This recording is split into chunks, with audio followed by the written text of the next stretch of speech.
外在情况不容易改变，因为那牵涉到其他人。我们总是比较好从自己来改变，从瑜伽的或者是动作的角度来说，怎么样的去让自己在这样的外在的压力下，仍然能够处之泰然，比较好的去管理你身上发生的事情，最终它产生的是一种自己的能力。我想我常常说，就是我们在瑜伽垫上所做的一切，应该都是为了瑜伽垫以外的生活。我从小就很好动，那时候台湾在80年、90年代的时候，实验剧场或者小剧场突然间非常蓬勃的发展。那我是兰尼剧坊的最后一期的学员，我接触到波兰的大师吧，叫做 Grotowski， 原始的本能、非常身体性的一些训练，就企图去寻找一个演员他自己内在的一种真实的自己。这是一个非常独特的经验，在身体上有一个令我自己都很惊讶的一种发挥，触碰到我内在的比较深的层面。但之后就离开了剧场，我开始学芭蕾舞，由舞蹈来作为一种延续。我也许有一点点天分，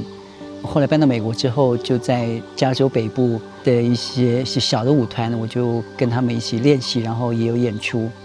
苏联的一些国家所有的芭蕾训练都是俄派的，非常正统的。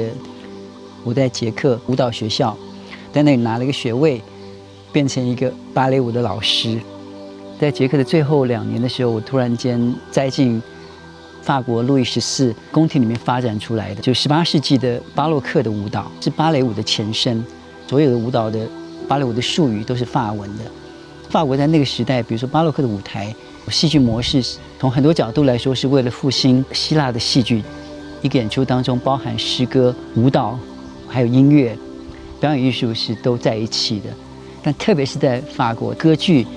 希腊或者罗马的故事，我就把这些带回美国，教芭蕾舞、巴洛克舞蹈。那我自己成立了一个舞团，我给了它一个很好的名字，但这个名字我现在都记不得了。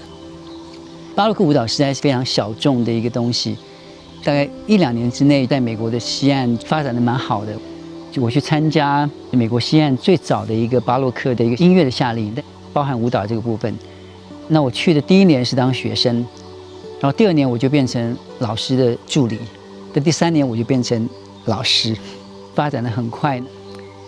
90年我在纽约上舞蹈课，他们就说有一个瑜伽课你一定要去上，因为那是专门给舞者的瑜伽。那个地方叫做白云，叫做 White Clouds， 很有名。我在那里上了一节瑜伽课，陆陆续续有一些接触。我觉得有时候生命它有一些转折，你也不知道它为什么就要这样发生，你只能跟着它走，对你自己做最好的一种承诺，接受命运的一种安排。那所以我就搬到中国，我就在上海变成一个口译。经历了一段办公室的生涯，我就下定决心，我再也不要在办公室里工作，放弃了舞蹈这么多年。但是我在那里碰到了瑜伽，我就一头撞进瑜伽，变成瑜伽老师，透过某些方式在课程当中显露出来。其实那时候我都把它视为一种秘密，因为我大概练习瑜伽可能才2年或者3年，我就开始教瑜伽师资班。所以别人问我你什么时候练习瑜伽的，我都顾左右而言他，因为我不愿意说谎。但是我觉得如果说实话的话，很多学生的练习的时间都比我长。既然教了瑜伽师资班，那我就需要去触碰到这些瑜伽的经典，不只是身体的一种洗练而已，是一个非常完整灵性发展的一个系统。这时候我就产生一个非常大的一个质疑，因为瑜伽很容易可以接触得到，但总是接触到一个非常肤浅的层面。我在经典里面跟我们在瑜伽垫上所做的事情好像完全没有关联，我们似乎所有的人都允许毫无关联这样。它不只是身体上的一些动作，内在的一些含义，对我来说一直非常的重要。我们的身体还有我们的生理层面、意识的层面，它们事实上是互相关联的。一直到几年之后，我碰到一个非常重要的一个老师 Simon Borg-Olivier， 他在澳洲有个瑜伽学校叫做协和瑜伽或者 Yoga Synergy。他是我所碰到的第一个老师，能够把这些瑜伽的经典跟我们在瑜伽垫上的习练结合在一起。我突然间能够把我过去的一些身体经验都突然间能够扮演他的角色，这是一个很好的一种感觉。你回头看你的历史，你过去做的每一件事情都能够在这里产生某些作用，持续的在学习跟发展，就是一种本身界限的扩大，或者是对于障碍的越过。我有非常长的跟我自己身体工作的经验。我觉得我是一个瑜伽学生，它是一个交在我手上的一个传承。舞蹈的层面来说，在观看者跟在表演者的身上有它的艺术性的潜力，它本身就是在为他自己服务。一般的运动在健身房里面做的练习，它就停留在身体的层面。我们在身体上所做的事情，起码它应该为你带来生理上的健康。健康是一切追求的基本。我不管我教的是什么动作，或者是瑜伽体位，身体上层面的工作或者是练习，它都应该为我们更高的存在层面来服务。我很自然的发展了一些动作。我在教学当中所示范的动作，就学生会说它很美。对于旁观者来说，它有任何的美感可言，我觉得是因为它符合了普遍性的对于和谐跟秩序跟美的一种认知。这样的经验是无处不见的，天上的繁星。我们这个经验我觉得是每个人都有的，不是我当初预料的，但是我非常的高兴，因为它事实上是这样发生。也许很多人觉得我所教的内容跟别人不一样。如果说我要把这样一个传承在这个时代能够让它仍然具有它应该具有的意义，那我一定必须要做某些调整。比如说我们的20世纪跟21世纪跟过去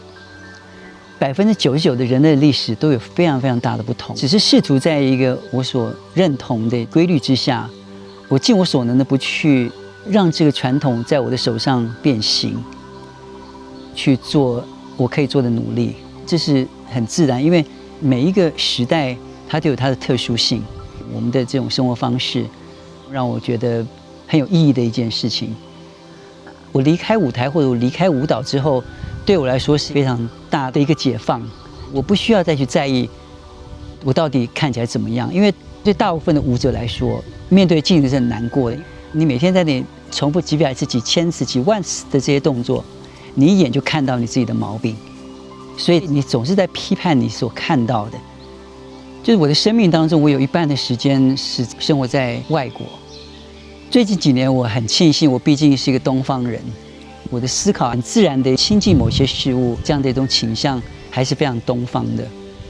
我在印度，当然在学习瑜伽的过程当中，我接触到印度的医学，就是阿育吠陀。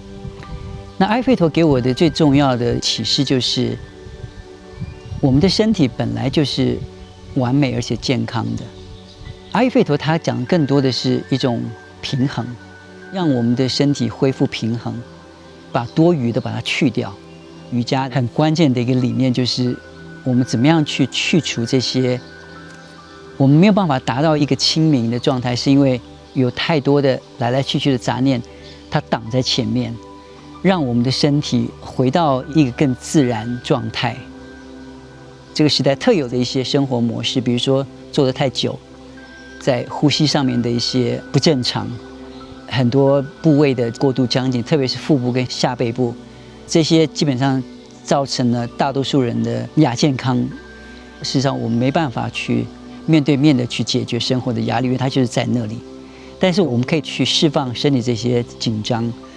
可以去透过对呼吸的改变来调整我们的生理现象。我能说的就是最重要就是要放松。那什么叫做属于你自己的自然的身体？我试图帮助你去看到一个自然的身体跟一个现代的身体它的不同。我们事实上不是从零开始，我们是从负数开始。我们如果说能够把自己的身体带到零的时候，那就是你享受生命的开始。